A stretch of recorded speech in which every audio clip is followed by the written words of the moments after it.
Hello students, today we are going to study heart. Heart is the pumping organ of circulatory system. Why it is called as the pumping organ? Because of it pump the blood. The deoxygenated blood collect from the body and oxygenated blood supply to the body. It is reddish brown in color. Reddish brown म्हणजे विटकरी colour. हार्टचा reddish brown colour असतो. It is hollow. Hollow म्हणजे पोकळी. We know heart is 4 chamber and these chambers are filled with blood and so these are the hollow. It is muscular organ. Heart is made up of the cardiac muscles. These are the specialized type of muscles and these muscles are helps for contraction and relaxation. Heart is made up of only muscles, not the cells, not the tissue. So it is called as the muscular organ. The size of heart is one's fist. One's fist म्हणजे आपल्या हाताची मूठ. आपल्या हाताची जेवढी मूठ बनते किंवा आपल्या हाताची जेवढी मूठ दिसते तेवढ्याच आकाराचा आपला हार्ट असतो. Next weight. The weight of heart is 300 grams in male and 250 grams in female. Gram not kg. 300 थोडंसं मेलमध्ये त्याचं वेट जास्त असतं than the female. 300 gram in male and 250 gram in female. Heart is conical shape and lies in mediastinum. कोन सारखा वरती थोडासा मोठा आणि खाली मग निमुळता होतो म्हणून त्याला कोनिकल शेप म्हटलेला आहे. आणि त्याचं लोकेशन कुठं आहे तर मेडियास्टिनम. मेडियास्टिनम म्हणजे काय तर ज्या ठिकाणी 2 लंग्समध्ये जी स्पेस आहे तिला मेडियास्टिनम म्हणतात. आपण रेस्पिरेशनमध्ये बघितलेलं आहे की 2 लंग्समध्ये हार्टचं डायग्राम आपल्याला दाखवलेली आहे. म्हणजे त्या ठिकाणी हे इथं एक लंग्स आहे, इथं एक लंग्स आहे आणि ह्या लेफ्ट साईडला थोडंसं असं हार्ट झुकलेलं दाखवलेलं आहे आपल्याला. मध्ये आहे पण थोडंसं शेवटचा भाग त्याचा आहे तो त्या ठिकाणी लेफ्ट साईडला झुकलेला आहे आणि ह्या मधल्या स्पेसला मेडियास्टिनम असं म्हटलं जातं. Heart is broader at upper end and conical at lower end. हार्टचा जो शेप आहे तो वरती थोडासा ब्रॉड असतो आणि खाली असा निमुळता होते. ब्रॉडर ॲट अप्पर एंड त्याला बेस म्हटलं जातं आणि कोनिकल ॲट लोअर एंड खाली जो कोन सारखा शेप आहे त्याला ॲपेक्स म्हटलं जातं. आता आपण प्लॅन्ट्समध्ये काय म्हणतो खालचा जो बेस रूट साईडचा असतो खालचा जो रूट साईडचा असतो त्याला आपण बेस म्हणतो आणि जो वरची असतो त्याला आपण ॲपेक्स म्हणतो. पण इथं उलटा आहे की वरचा जो ब्रॉड आहे त्याला आपण बेस म्हणतो आणि खालचा जो लोअर एंड आहे कोनिकल सारखा आहे त्याला आपण ॲपेक्स म्हणतो. Apex is slightly move to the left side and rest about the diaphragm. Apex जो भाग आहे तो थोडासा लेफ्ट साईडला झुकलेला असतो आणि खाली थोरॅक्स रिजन जिथं संपतं तिथं काय असतो डायफ्रॅगम. आपण हे रेस्पिरेशनमध्ये बघितलेलं आहे आणि ह्या डायफ्रॅगमवरती हार्टचं लोकेशन असतं, तो रेस्ट असतो त्याच्यावरती. अशा पद्धतीने ह्या ठिकाणी हे हार्टची मॉर्फोलॉजी आहे, लोकेशन आहे. त्याच्यानंतर नेक्स्ट येतं heart is enclosed in membranous sac called pericardium. Sac पिशवी आहे, हार्ट ज्याच्यामध्ये बसवलेला आहे असं एक सॅक, असं एक पिशवी आहे त्याला आपण पेरिकार्डियम म्हणतो. This is the pericardium and in this pericardium there is a heart is present. Okay, but in this pericardium there is a having the 2 layers, outer fibrous pericardium and inner serous pericardium. आता बघा याच्यामध्ये outer जे आहे ते fibrous असं fibre सारखं असतं structure. Pericardium हे एक सॅक लाईक स्ट्रक्चर आहे. ह्याच्यामध्ये बाहेरचा जो लेअर आहे ह्याला फायब्रस पेरिकार्डियम म्हटले आणि आतला लेअर आहे त्याला सिरॉस पेरिकार्डियम म्हटले. आता ह्या सिरॉस पेरिकार्डियम मध्ये परत 2 लेयर्स येतात. In this serous pericardium there is a having again 2 layers, outer parietal serous pericardium and inner visceral serous pericardium. Outer parietal layer of serous pericardium and his inner visceral layer of serous pericardium. Outer हा parietal serous pericardium, inner visceral serous pericardium. तर ह्या दोन लेयर्सच्या मध्ये परत space येते. parietal layer and visceral layer, there is a having a space and this space is called as pericardial space. Pericardial space, and this space is having pericardial fluid. Pericardial fluid. It is about 50 ml. Pericardial fluid हे 50 ml असतं त्याच्यामध्ये. ह्या दोन लेयर्सच्या मध्ये जी space असते त्या स्पेसमध्ये जे पेरिकार्डियल फ्लुइड असतं ते फ्लुइड 50 ml एवढं असतं. And what is the function of pericardial fluid? First one, it helps for shock absorber. Shock absorber म्हणजे काय? तर बाहेरून एखादा आघात झाला, छातीवरती एखादा आघात झाला तर डायरेक्ट आपल्या हार्टला काही त्या ठिकाणी इजा होत नाहीये, तर तो वरच्यावरती धक्का पहिल्यांदा लागतो. म्हणजेच ह्या ठिकाणी ते जे फ्लुइड आहे ते फ्लुइड त्या ठिकाणी ल्युब्रिकेशनचं काम करतं आणि तो जो आघात आहे तो आतपर्यंत पोहोचू न देण्याचं काम तिथं करतं, म्हणून त्याला म्हटलं जातं शॉक ॲब्सॉर्बर. आघात ॲब्सॉर्ब करण्याचं काम करतं. दुसरं आहे, it protect the heart from mechanical injury. कोणताही त्या ठिकाणी इजा आतपर्यंत पोहोचू देत नाही. Next, it also keeps the heart moist. Fluid आहे आणि त्यामुळं तिथं नेहमी ओलावा राहतो and so the heart keeps the moist. And then it acts as a lubricant. घर्षण, एखादं इंजिन वगैरे चालायचं असेल तर त्याच्यामध्ये आपल्याला ऑइल घालावं लागतं आणि मगच ते इंजिन व्यवस्थित चालतं. त्या पद्धतीनं हे आपलं हार्ट एक इंजिन आहे आपल्या बॉडीचं आणि हे बॉडीचं इंजिन व्यवस्थित चालण्यासाठी तिथं एक प्रकारचं घर्षण राहण्यासाठी हे फ्लुइड तिथं काम करत असतं आणि म्हणून त्याला ह्या ठिकाणी इट हेल्प्स फॉर ल्युब्रिकंट्स असं म्हटलेलं आहे. 4 फंक्शन सांगितले मी. First one, shock absorber. Second, protect from mechanical injury. Third one, it keeps the heart moist. And fourth one, it acts as a lubricant. Okay. Next one, heart wall. Next point is heart wall. आता आपण हे जे बघितलं हे काय आहे, तर एक सॅक होती आणि त्या सॅकच्या आतमध्ये हार्ट आहे. आता हार्टला परत त्या ठिकाणी वॉल असणार आहे, कडेनं भिंत असणार आहे आणि त्या वॉलमध्ये परत काही लेयर्स असणार आहेत. Okay. Heart is mesodermal in origin. आपण एम्ब्रियॉनिक स्टेजमध्ये कोणत्या सेल्सनी ते बनलेलं आहे ते त्याचं ओरिजिन सांगत असतो. तर हार्ट हे काय आहे? Mesodermal in origin. It is having 3 layers. First, epicardium. Second, myocardium. And third one, endocardium.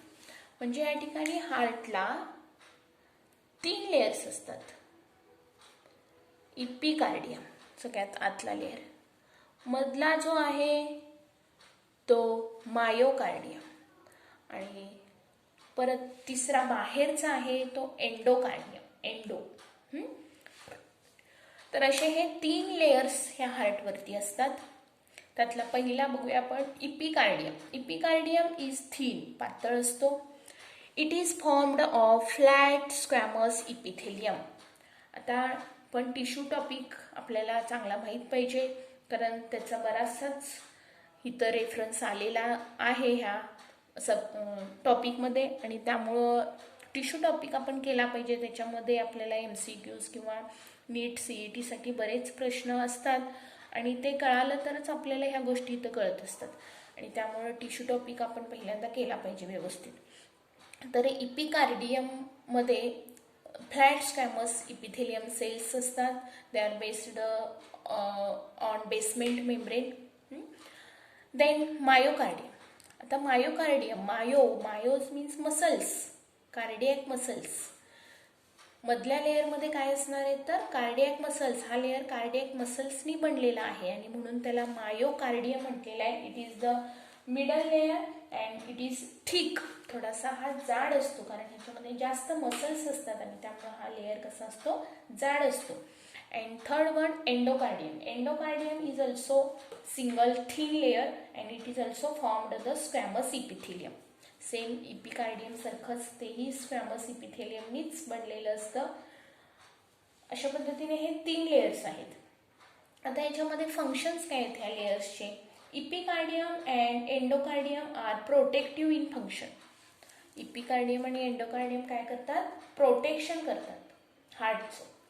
And myocardium काय असणार आहे because of their presence of the cardiac muscles and the cardiac muscles helps for the contraction and relaxation of the heart. This is the 3 layers of the heart. It is also called as the heart wall. Then next point is external structure of heart. External structure of heart मध्ये आपण 2 view बघणार आहोत. एक म्हणजे dorsal view आणि दुसरा ventral view. आता ह्याच्यामध्ये जसं आपल्याला बाहेरून फक्त एक्सटर्नली जसं आपल्याला हार्टमध्ये काय काय दिसतं तेवढंच आपण इथं बघणार आहोत. ह्याच्यानंतरचा भाग असणार आहे इंटरनल स्ट्रक्चर. तेव्हा आपण बघणार आहोत की आतमध्ये त्या ठिकाणी काय काय स्ट्रक्चर आहे.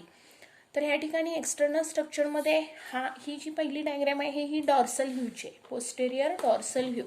आणि ही जी डायग्रॅम आहे ती अँटेरियर व्हेंट्रल व्ह्यू. हे डायग्रॅम आपल्याला ह्या ठिकाणी 2 मार्काला वगैरे विचारली जाऊ शकते थेरीसाठी.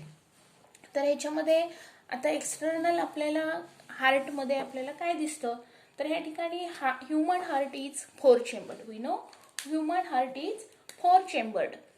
आता बघा हे डायग्रॅममध्ये आपल्याला एवढं क्लिअर होत नाही आहे कारण की इथं आपल्याला डॉर्सल साईडनी थोडे भाग दिसतात आणि व्हेंट्रल साईडनी थोडे भाग दिसतात. त्यामुळे काही भाग आपल्याला ह्या ठिकाणी टोटली पूर्ण डॉर्सलमध्ये दिसणार नाहीत आणि टोटली पूर्ण व्हेंट्रलमध्ये दिसणार नाही. त्यामुळे आपण एक ह्या ठिकाणी रफ डायग्रॅम काढून त्या रफ डायग्रॅमद्वारे आपण पहिल्यांदा एक्सटर्नल स्ट्रक्चर काय काय असतं ते बघूया आणि नंतर मग ह्या डायग्रॅममध्ये आपण बघूया. तर या ठिकाणी the human heart is 4 chambered. We know human heart is 4 chambered. That is 2 auricle and 2 ventricle. That is, this is the right side, right auricle, left auricle, right ventricle, left ventricle. Okay, 2 auricle and 2 ventricle. That is the 4 chamber of heart. Auricle, it is also called as the atria. And externally the auricles are separated by from ventricle by a transfer group called as coronary sulcus or atrioventricular sulcus. बाहेरून आपल्याला auricle आणि ventricle हे 2 separate झालेले दिसतात. हे कशामुळं तर ह्या ठिकाणी इथे एक ट्रान्सवर्स ग्रूव असतो. This is the transverse groove and this transverse groove separate the auricle and ventricle. This transfer groove is called as the coronary sulcus. ह्यालाच आपण काय म्हणतो करोनरी सल्कस किंवा ॲट्रिओव्हेंट्रिक्युलर ग्रूव. ॲट्रिओव्हेंट्रिक्युलर म्हणजे ऑरिकल आणि व्हेंट्रिकलला सेपरेट करणारा म्हणून ॲट्रिओव्हेंट्रिक्युलर ग्रूव. ग्रूव म्हणजे एक पट्टा त्या ठिकाणी. त्याच्यानंतर 2 ventricles are externally separated from each other by a group. हे 2 ventricles आहेत तेही एकमेकांपासून अलग होतात by a 2 group, anterior and posterior group. हा एक ग्रुप इथं 2 ventricle. ह्याला काय म्हणतात इंटरव्हेंट्रिक्युलर सल्कस. इंटर व्हेंट्रिकलच्या मध्येच आहे तो, इंटर व्हेंट्रिकलच्या मध्ये म्हणून त्याला इंटर व्हेंट्रिक्युलर सल्सी हा असा पट्टा आहे म्हणून त्याला सल्सी म्हटलं जातं और सल्कस म्हटलं जातं. त्याच्यानंतर ह्या सल्कस मधून करोनरी अर्टरी आणि करोनरी व्हेन्स रन्स होतात. आता करोनरी अर्टरी आणि करोनरी व्हेन्स काय आहेत ह्या. Coronary artery collect deoxygenated blood from heart wall and coronary veins supply oxygenated blood to the heart wall. आता आर्टरी जे आहेत ते त्या ठिकाणी डिऑक्सिजनेटेड ब्लड कलेक्ट करतात.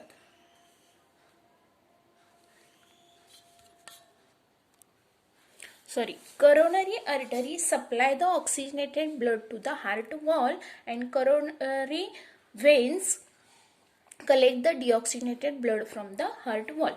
तर ह्या ठिकाणी ह्याला करोनरी आर्टरी आणि करोनरी व्हेन्स जे हार्ट वॉलसाठी, आता बाकीचे सगळ्या ऑर्गन्सना हार्ट ऑक्सिजनेटेड ब्लड सप्लाय करतं, डिऑक्सिजनेटेड ब्लड कलेक्ट करतं, पण हार्टला सुद्धा हे हवं आहे की ऑक्सिजनेटेड ब्लड घेणं आणि कारण त्याच्यावरती जे मसल्स आहेत किंवा जे लेयर्स आहेत त्यांना ऑक्सिजनची गरज असते आणि त्यामुळे हे coronary artery oxygenated blood supply करते आणि करोनरी व्हेन काय करतात, तिथले जे डिऑक्सिजनेटेड ब्लड आहे ते घेऊन परत राईट ऑरिकल्समध्ये ओपन होतात.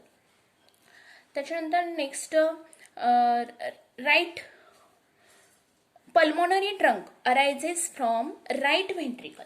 आता पल्मोनरी ट्रंक कुठं असतं, from right ventricle. This is the pulmonary trunk. हे पल्मोनरी ट्रंक जे आहे ते राईट व्हेंट्रिकल मधून ओपन होतं. And aorta from left ventricle. हा ॲवॉर्ट आहे, त्याला ॲवॉर्टिक आर्च किंवा ॲवॉर्टा म्हटलं जातं. हा पल्मोनरी ट्रंक आहे. हा पल्मोनरी ट्रंक जो राईट व्हेंट्रिकल कडून त्या ठिकाणी लंग्सकडे जातो. लंग्सकडे जाणारे जे आर्टरी व्हेन्स आहेत किंवा येणारे जे आहेत त्यांना आपण पल्मोनरी म्हणतो. हार्ट टू लंगशी जे कनेक्शन असतं त्याला पल्मोनरी आर्टरी किंवा पल्मोनरी व्हेन्स म्हणतात. तर या ठिकाणी हे जे आहेत ते पल्मोनरी ट्रंक आहे राईट व्हेंट्रिकलकडून ओपन झालेलं आणि लेफ्ट व्हेंट्रिकलकडून ओपन झालेलं हे काय आहे तर ॲवॉर्टिक आर्च आहे. And this pulmonary trunk again bifurcates into right and left pulmonary artery. हे पल्मोनरी ट्रंक परत ह्या ठिकाणी दोन भागामध्ये विभागलं जातं, right and left pulmonary artery.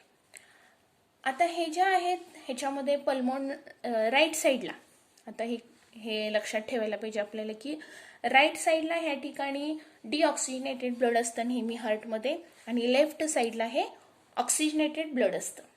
मग राईट ऑरिकल राईट व्हेंट्रिकलमध्ये डिऑक्सिजनेटेड ब्लड असणारे, लेफ्ट ऑरिकल आणि लेफ्ट व्हेंट्रिकलमध्ये ऑक्सिजनेटेड ब्लड असणारे. ओके. मग ह्या ठिकाणी हे जे डिऑक्सिजनेटेड ब्लड आहे ते राईट व्हेंट्रिकलकडून, व्हेंट्रिकल हे नेहमी पंपिंग करत असतात आणि ऑरिकल नेहमी रिसिव्हिंग करत असतात. हेही आपल्याला लक्षात ठेवायला पाहिजे. व्हेंट्रिकल काय करतात, पंप करतात, जे काही हार्टमध्ये ब्लड आहे ते देण्याचं काम करतात आणि ऑरिकल्स काय करतात, घेण्याचं. रिसिव्हिंग चेंबर आहेत ते. Auricles are receiving chamber. And so the right ventricle the deoxygenated blood supply to the lungs through pulmonary trunk. Deoxygenated blood हे पल्मोनरी ट्रंकमधून लंग्सकडे जात असतं. आणि लेफ्ट व्हेंट्रिकल लेफ्ट साईडला कसलं ब्लड असतं, ऑक्सिजनेटेड ब्लड, आणि त्यामुळे हे ॲवॉर्टिक ॲच किंवा त्यालाच आपण सिस्टेमॅटिक ॲवॉर्टा सुद्धा म्हणतो. हे जे सिस्टेमॅटिक ॲवॉर्टा आहे हे 3 भागामध्ये डिवाइड होतं. ह्याच्यामध्ये असेंडिंग ॲवॉर्टा, सिस्टेमॅटिक आर्च आणि डिसेंडिंग ॲवॉर्टा. आता हे आपल्याला इथं डायग्राममध्ये दिसते की हा ॲवॉर्टिक आर्च, हा जो ॲवॉर्टिक आर्च आहे हा ॲवॉर्टिक आर्च 3 भागामध्ये कसा डिवाइड झालेला आहे तर हे लेफ्ट व्हेंट्रिकलकडून हा ॲवॉर्टिक आर्च आहे बघा. हा आहे तो असेंडिंग, इथून असेंड होतो हा असेंडिंग भाग आहे त्याचा.